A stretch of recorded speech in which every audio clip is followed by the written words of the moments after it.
At 25, I was living in Idaho, married with a small family, struggling to make ends meet. I was working hard, doing the best I could, but it wasn't enough. Then came a day I'll never forget. A knock at the door. It was a Girl Scout selling cookies, $2 a box. Now, I wanted to buy those cookies, I really did, but there was a problem. I didn't have $2 in my pocket.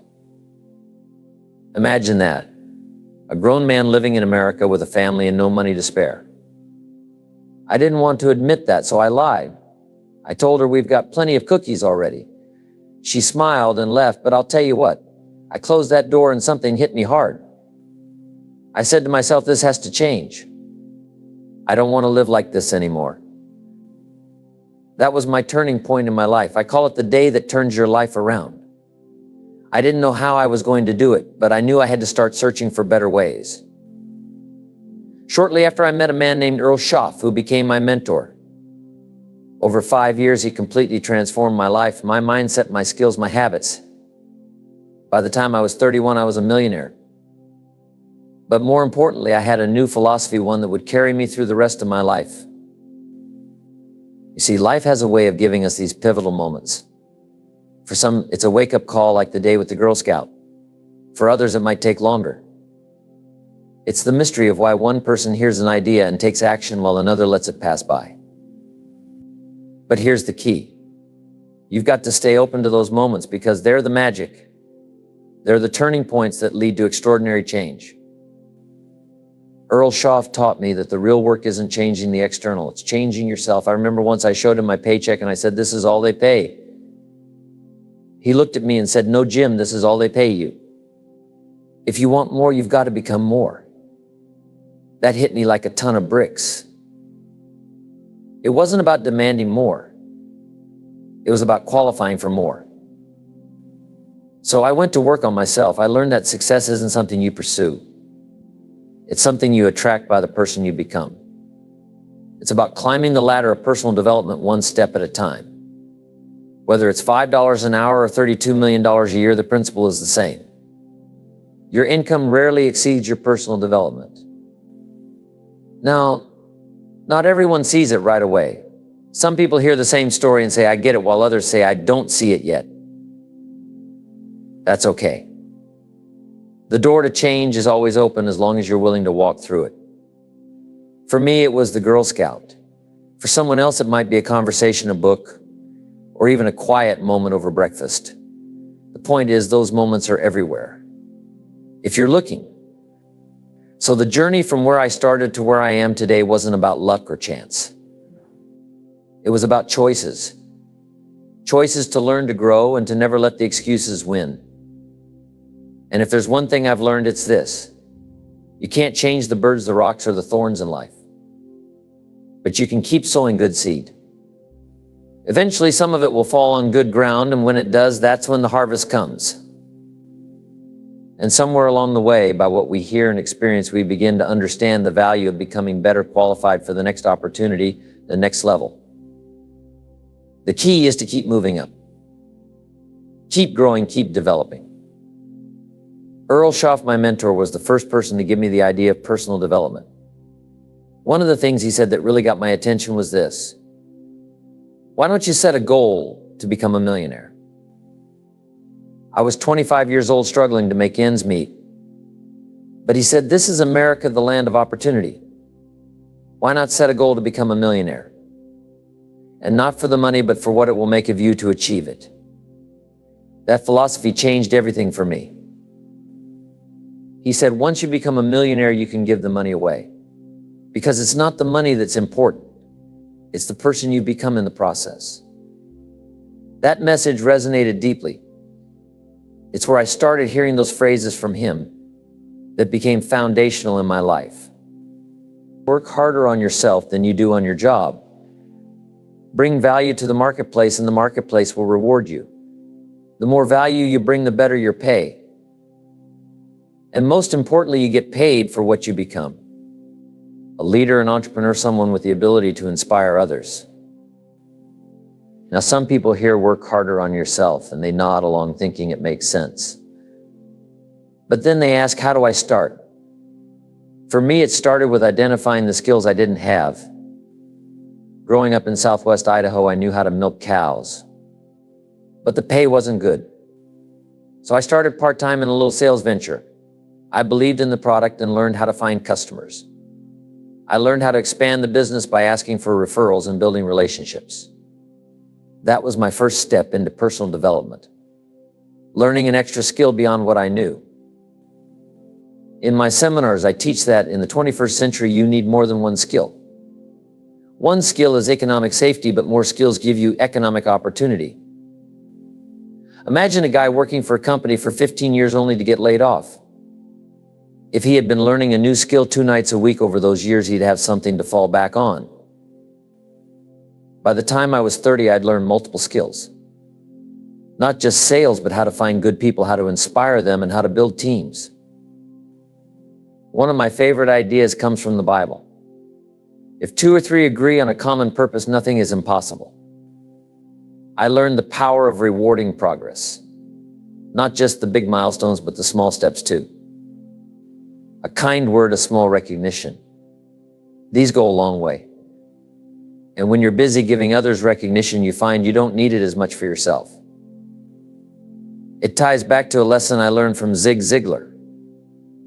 If you help enough people get what they want, you can have everything you want. That's the foundation of a great life. Helping others. And then there's communication. For me, this skill has 3 parts: training, teaching, and inspiring. Training is about showing someone how to do a job.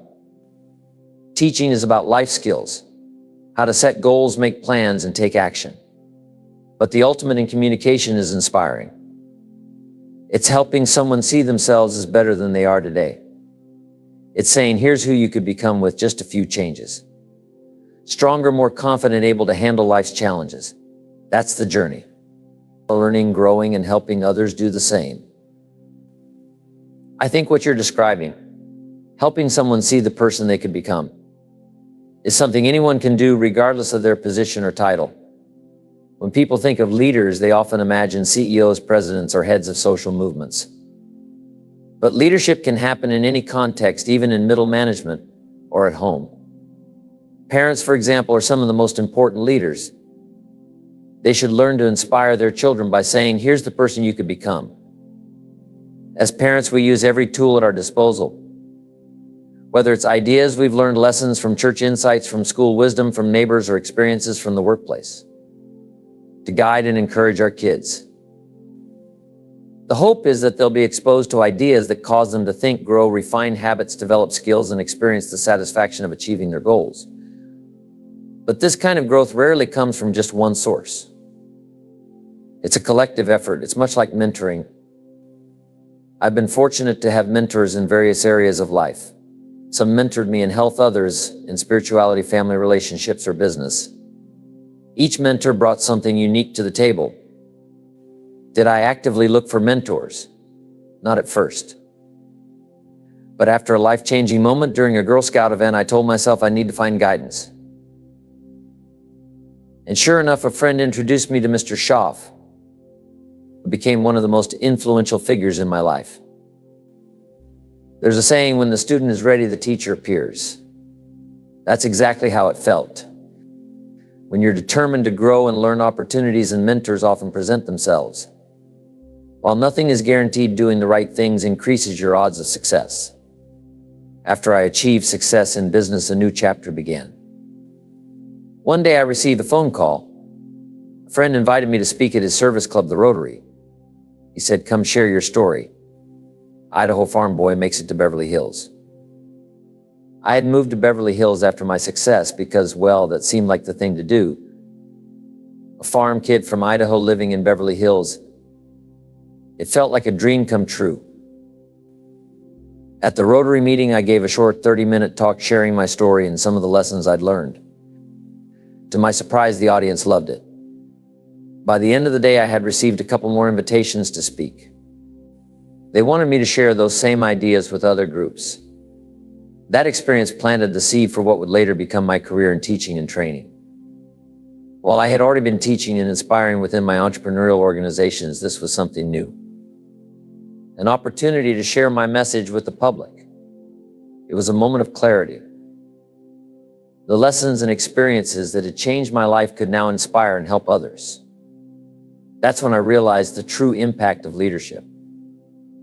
Not in the title you hold, but in the lives you touch. So I started doing these little talks for service clubs, occasionally for a high school or college class, and I found myself enjoying it more and more. Then one day a man approached me after hearing my talk a couple of times. He told me, I've got a little company, and if you'd make a presentation for us, I'd be happy to pay you. That idea blew my mind. Could sharing my story actually become a job? Could I really get paid for doing what I enjoyed? I said yes, and that one presentation led to another, and then another. Eventually, the idea came to me. Why not organize public seminars where people could buy tickets to hear me speak? That concept became a reality, and we put it together, though it was very new back then. The first ticketed seminar I ever did was at the Beverly Hilton Hotel in Beverly Hills back in 1962. About 45 or 50 people showed up. Many of them were friends who probably bought tickets just to support me. But some were genuine attendees. It was a small beginning, but it planted the seed for something much bigger. From those humble beginnings, things started to grow. Over time, I found myself traveling the world, sharing my story and teaching the ideas that changed my life. Those early days were exciting, a true pioneering time for what we now call the personal development industry. At the time, people like Earl Nightingale and Napoleon Hill were the trailblazers. Napoleon Hill's lecture series on success principles and Earl Nightingale's recordings were among the first in what was then called the self-help movement. Later, we began calling it personal development. Mr. Schaff, my mentor, always emphasized personal development. He said, work harder on yourself than you do on your job. That stuck with me. He explained, if you work hard on your job, you can make a living. But if you work hard on yourself, you can make a fortune. That philosophy became my foundation. Over the years, I had the privilege of sharing stages with other great speakers like Zig Ziglar and Norman Vincent Peale. I remember one of the first large multi-speaker events I participated in. It was in St. Louis with around 10,000 people in the audience. Before I went on, Zig Ziglar pulled me aside and gave me some advice I've never forgotten. He said, Jim, you've got to pay attention and be really good today. If 10,000 people turn on you, it's going to be a rough day. That advice hit home. It reminded me to give my best effort and focus on connecting with the audience.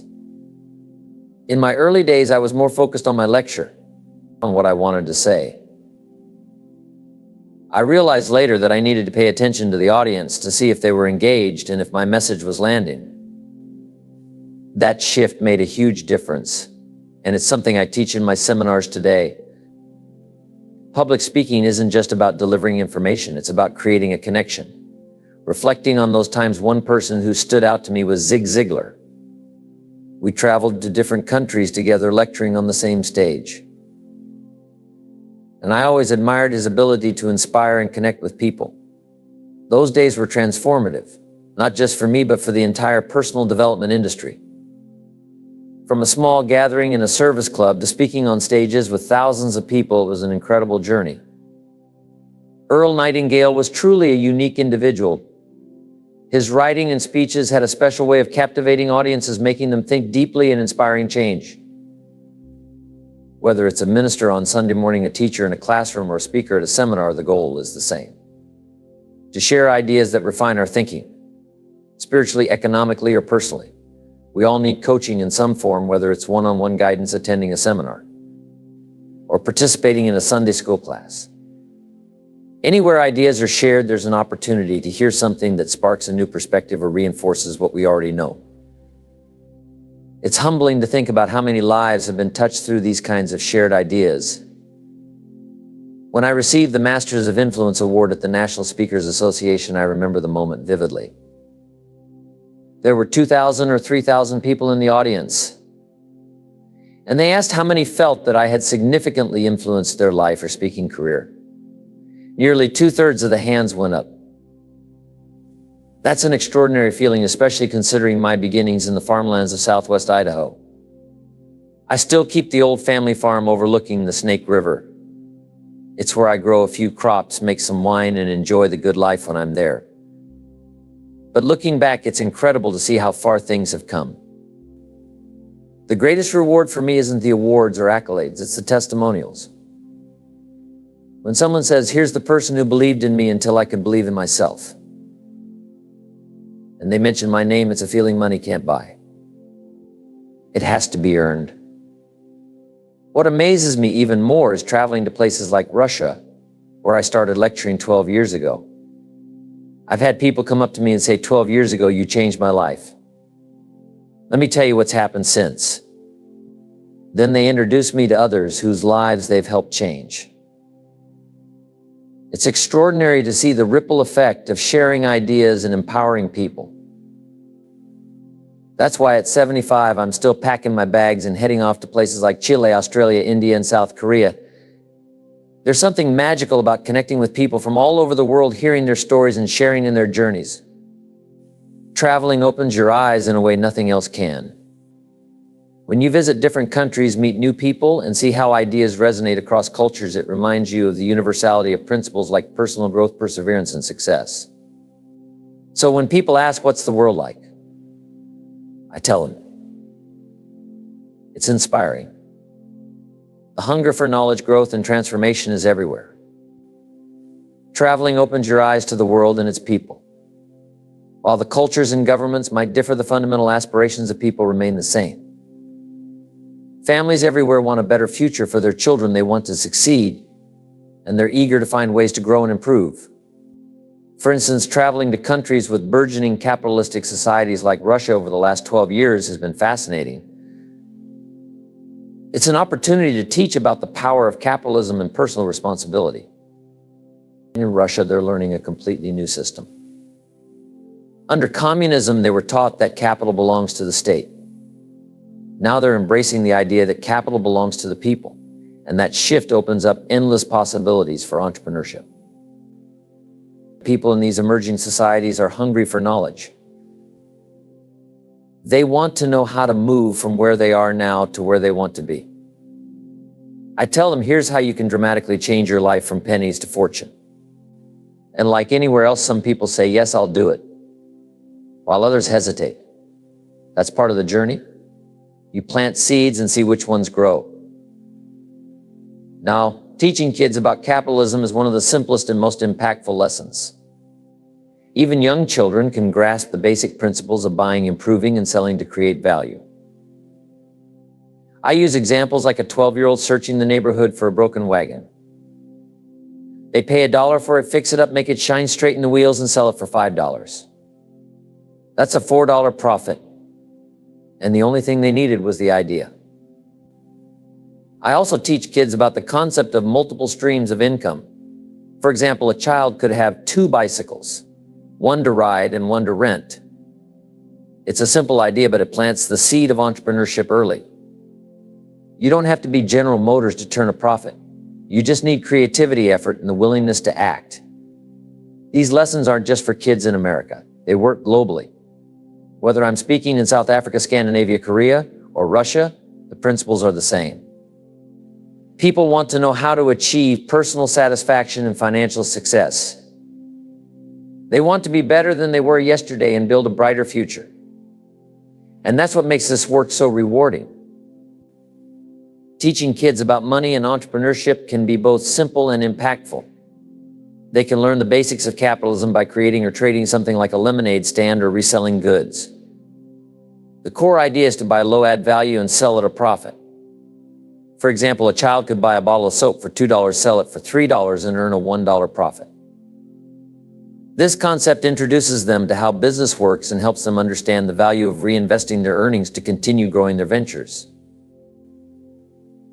A practical approach to money management is to divide every dollar into specific portions. Spend no more than 70 cents on personal needs, give 10 cents to charity, or a good cause, invest 10 cents in active capital, like fixing up a wagon or reselling products, and allocate the remaining 10 cents to passive capital, where the money is invested and earns interest over time. This 70-10-10-10 system teaches kids to be disciplined with their finances, encouraging them to save and grow their money. rather than spending it all. It's also essential to highlight reinvestment. If a child spends all their earnings, they can't sustain their business. By saving enough to restock or reinvest, they learn that growth requires planning and foresight. For example, if Johnny sells soap, he needs to save at least $2 from his $3 sale to buy more soap and keep the business running. This lesson extends to employing others. If Johnny mows the lawn for $5, he might think, what if I hire Pete to mow the lawn, pay him $2 and keep $3 for arranging the job? This concept teaches kids about leveraging their resources, creating opportunities for others, and generating income without always doing all the work themselves. These small lessons provide a foundation for understanding how businesses and economies function, giving kids the tools to think creatively and manage their resources effectively. Now, capital is any value you set aside to invest in an enterprise that brings value to the marketplace with the goal of making a profit. That's capitalism in one sentence. And capital isn't just money. It's time too. The time and money you set aside to invest are like a farmer's seed corn. Now let's think about that farmer for a moment. If he has seed corn to plant hoping for a harvest, would he eat it? Of course not. Would he feed it to his family? No, absolutely not. Would he give it away even out of generosity? No, because he understands something critical. The seed corn must be protected. It's the only way it can grow and multiply into something greater. That's the essence of capitalism. A chance to take what you've set aside and turn it into something more. But it requires discipline. You've got to protect it. The same is true with your time. Let's say you've set aside time to invest in building an enterprise or a skill that's going to bring value to the marketplace. You've got to guard that time. Don't let anyone steal it. Let me give you an example. Imagine asking a farmer to go bowling in the spring. He'd say, that's crazy. I can't go bowling in the spring. This is planting season. Springtime is short and every moment counts. That's how you need to treat your capital time. It's precious. But here's the problem. It's so easy to let others steal your time. Why? Because we don't set clear boundaries and we don't stick to them. It's like wasting time on things that don't move us forward. I remember asking a young man once how much his television cost. He told me $400, and I said, no, you're mistaken. That's just the price to buy it. How much does it cost to watch it? See, he watched television 6 or 7 hours a day. I told him, in my opinion, this TV is costing you $40,000 a year. Not to own it, but to watch it. He was stunned. I said, if you took that time and invested it in learning a skill or building something, imagine the profit you could make. Instead, you're paying too much for entertainment. Sometimes we need a little shake-up like that, a revolutionary idea to change how we think. Because if no one points it out, it's easy to drift. You spend a few more years doing the same thing, letting time slip away until you realize it's too late.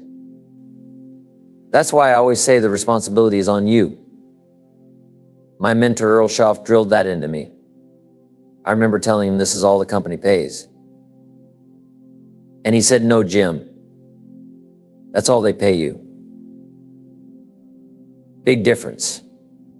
He shifted the responsibility back to me, always. And that's the key. Real change starts when you realize it's up to you.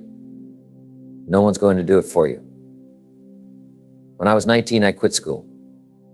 By the time I was 25, I'd been working 6 years.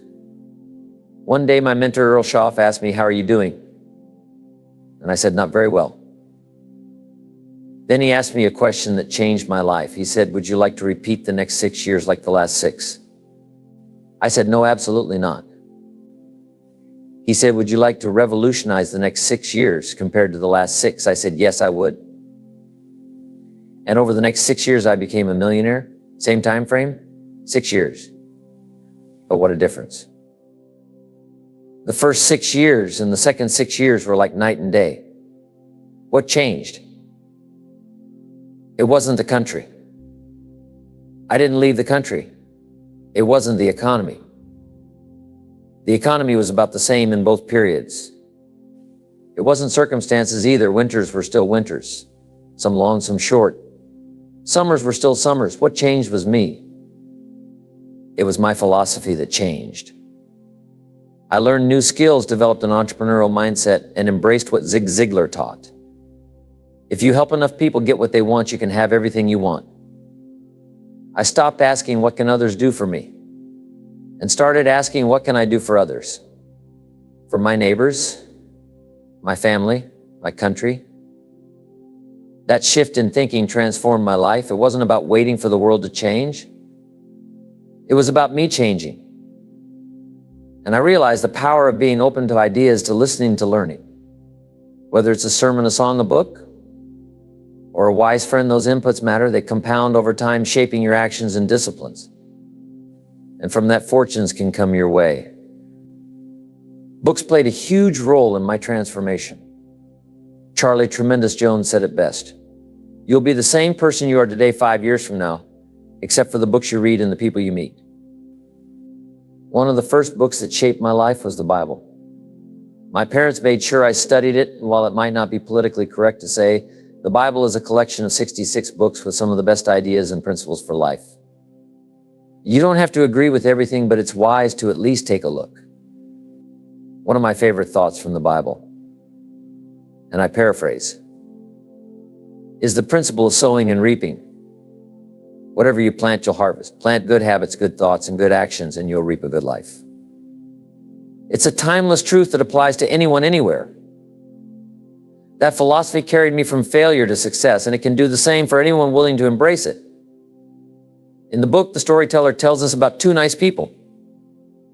Not a good person and an evil person, but two nice people. And here's where the drama of life begins. One built his house on the rock, and the other built his house on the sand. Now, in just one sentence, we get it. We comprehend immediately. No matter how nice you are, if you build your house on the sand, you're setting yourself up for trouble. Then the storms came as they always do, because storms are a part of life. Financial storms, health storms, emotional storms. Nobody's exempt. And the story goes on to say that the one who built his house on the rock was saved, while the one who built on the sand was lost. Both were nice people. What's the lesson here? Nice people can still make errors in judgment. Nice people can still make careless, foolish, or even fatal decisions. Being nice isn't enough if your foundation is weak. Here's an example. A man in Los Angeles married with a wonderful family. He's a good citizen, a nice guy. He's ambitious and successful. But one day he's late for an appointment, driving his car, pushing it, rushing. He comes to an intersection and the light turns red. Now a little voice in his head says, "Go ahead, you're late, you can make it." And in that split second, he makes a foolish decision. And now he's dead. A nice guy, but he's gone because of one careless choice. You don't have to be in a war zone to lose your life. Sometimes all it takes is a single moment of poor judgment. And here's the truth. We all face these moments. Every day there's a voice in your head trying to tempt you. It might say, skip your workout today. You can make up for it later. I hear that voice too. But I've learned to say, no, I've got to at least do something, even if it's just a modified version. Or maybe it's something as small as a waitress irritating you. In that moment, you have a choice. Let it go or make a big scene and embarrass everyone. Life is full of these choices. And the key is to make decisions that build your house on the rock, not on the sand. Because when the storms come, and it's your foundation that determines whether you stand or fall. Now, after the Bible, there are a few books I always recommend because they shaped my life and helped me set the course for success. First, Think and Grow Rich by Napoleon Hill. That book really changed my perspective on achievement and success. It's a blueprint for understanding how to align your thoughts and actions with your goals. Then there's The Richest Man in Babylon by George Clason. That little book is a goldmine. It helped me understand the principles of saving, investing, and building wealth, and it played a big role in me becoming a millionaire by the time I was 31. I'm also a big student of history, and Will and Ariel Durant's works on history are incredible. Their books give you a sweeping understanding of humanity's progress, successes, and failures. Another foundational book for me was How to Read a Book by Mortimer Adler. That book doesn't just teach you how to read. It teaches you how to absorb knowledge and use it. Adler even includes a list of the greatest books ever written, which I used as a starting point to build my own library. And let me tell you, I'm a huge advocate of As a Man Thinketh by James Allen. It's a short little book, but every sentence feels like a seminar. It's packed with wisdom about how your thoughts shape your reality. The Magic of Thinking Big by David Schwartz is another great one. It's all about expanding your mindset and believing that bigger, better things are possible. Now, I tell people all the time, become a good reader. The books you don't read won't help you. If you read just 2 books a week in 10 years, you'll have read 1,000 books. Imagine what that knowledge can do for your life. Now, here's a little story for you. I'm walking into Nate Enow's in Beverly Hills. Great spot, by the way. And just a couple of mornings ago, I had a nice chat with Kareem Abdul-Jabbar there. Anyway, I'm about to grab my newspaper before heading in. I've got my 2 quarters in hand, ready to drop them in the machine. Now, just ahead of me, a man walks up, puts in his 2 quarters, takes his paper, and then does something interesting. He holds the door of the dispenser open and says, "Go ahead, take a copy." The newspaper can afford it. Now, here's the moment of decision. What do you do? This man seems nice. He's offering a little act of generosity, right? But there's a judgment call to make. Fortunately, maybe because I could feel my mama watching over my shoulder, I said, "No, thank you." The man looked surprised and said, "Okay, then close the door." I put in my own 2 quarters and took my paper. Why? Because here's the truth. If I'd taken that free paper, it would have bothered me. Maybe not in a big dramatic way, but something would have been nagging at me all day. A little voice would have said, "Really? Was saving 2 quarters worth feeling like this?"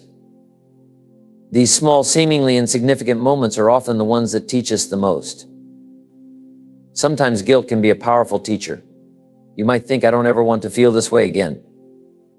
And sure, maybe you take the free paper one time and the guilt nags at you for a week. Eventually you say, "Never again. For 2 lousy quarters, I compromised how I want to live my life. Not worth it." Here's the thing. The temptation doesn't go away. The next time it might be something else. But with every decision, you get a little stronger at choosing the positive side. You build the habit of saying yes to the person you truly want to be. Because in the end, that's what it's all about. Living in a way that aligns with how you want to feel and who you want to become.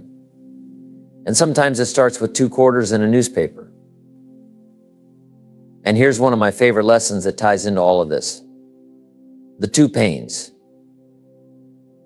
Everybody faces one of 2 pains in life. The pain of discipline or the pain of regret. The pain of discipline weighs ounces. It's temporary. It's about doing what's necessary today, even when it's inconvenient. Whether it's saving money, doing your workout, or reading instead of watching TV. It's small, but it pays off. The pain of regret, though, weighs tons. It's the weight of missed opportunities, neglected potential, and accumulated mistakes. Regret is heavy because it piles up over time and you can't undo it. So my advice, choose the pain of discipline. It's always easier to carry and it always leads to a better life. It's absolutely true in real life. If you discipline yourself to plant the crop, in the spring you've got a chance for a multiplied harvest in the fall. But here's the key. What you don't plant won't multiply. What you neglect, you lose. I'll give you a personal example. About 8 years ago, a friend of mine offered me this little 1-bedroom condo in Carmel, California. He said, "Jim, I'll sell it to you for $80,000. Now I thought to myself, "Ron, you're out of your mind. Nobody's going to pay $80,000 for this tiny condo." So I passed on it. Fast forward to last year, Rohn put that same condo on the market for $650,000. Can you imagine? $80,000 to $650,000. That's one of those moments where I should have listened to the positive side of the voice. The side that says, why not? Why not buy it? Instead, I let doubt, hesitation, and maybe even a little arrogance creep in. And now I can guarantee you, Ron, thanks to good Lord every night that I didn't buy it. What's the lesson? Everything in life offers lessons. I could have made a better decision. I should have made a better decision. But the most important thing is this: I'll do a better job in the future. That's the best counsel we can give ourselves. Whether it's tightening up on wasted time, making better financial decisions, or seizing opportunities when they come, the key is to keep learning. So why not discipline yourself now? Why not make the adjustments? Because what you plant and nurture today will be what multiplies tomorrow. Don't neglect the spring. Now, one of the greatest joys in life, and it's become my business now, is sharing ideas that have profoundly affected my own life. There's something special about passing those ideas along. Whether I'm in Novosibirsk, Siberia, South Africa, India, or anywhere else in the world, it's an incredible experience. If you say something uniquely enough, it has the power to touch someone's life. Or even better, start a process that could completely change their life. That's an awesome responsibility, and it's one of my favorite things to do. Now, everybody should have a list of things they must do in life. For example, you've got to drink a Manhattan in Manhattan. That's a given. You've got to have Australian lobster tails in Australia. You've got to eat Boston baked beans in Boston. You've got to drink Canada Dry in Canada, right? Think about it long enough and you'll come up with a list of experiences that'll inspire you. How about a Singapore Sling in Singapore? I was there just a few months ago. It's a must. Or drinking in an Arizona sunset. Walking the white beaches of Carmel. The key is to let your list inspire you. I've been teaching this for years, and you'd be surprised how many people come up to me and say, Jim, I've been working on my list ever since I heard you talk about it. Some of them share places they've gone or experiences they've had that they might have missed if they hadn't started that list. That's exciting to me. Life is meant to be experienced, so why not do it with intention? I started teaching this idea of life experiences a long time ago, and it's incredible how many people come up to me and say, you know, I've added to my list. I've been working on it. 20 years ago, when I heard you talk about this, I started, and here are some of the places I've been. I probably never would have gone if I hadn't heard your seminar. That's exciting. Knowing that something I shared inspired people to expand their horizons and take action. Now, here's another one for your list. You've got to have an Idaho baked potato in Idaho. Sure, you can have one in Beverly Hills and it's fine. But there's something special about making the trip to Idaho just to say I had an Idaho baked potato in Idaho. Life is about creating those unique moments. As for how I spend my time now, well, I used to ride the Jeep trails on my dirt bike. That was one of my favorite ways to escape. To get up into the mountains away from traffic, away from the noise. It was a time to think, reflect, and recharge. But my daughter finally convinced me, Daddy, at 75, maybe it's time to give that up. So that's behind me now, but it was a great chapter in my life. These days, I'm working on what I call the multi-purpose seventh day. You know, the Bible says work 6 days, rest on the seventh. But I've added a new twist. I use that seventh day for multiple purposes. Spirituality, friendship, and reflection. It's a time to get away, think, and review the last 6 days. What did I miss? Who didn't I meet? What could I have done better? Then I make plans for the next 6 days to improve and catch up on what I might have let slip. That's the beauty of the seventh day. It's about recalibrating and getting ready for the next phase.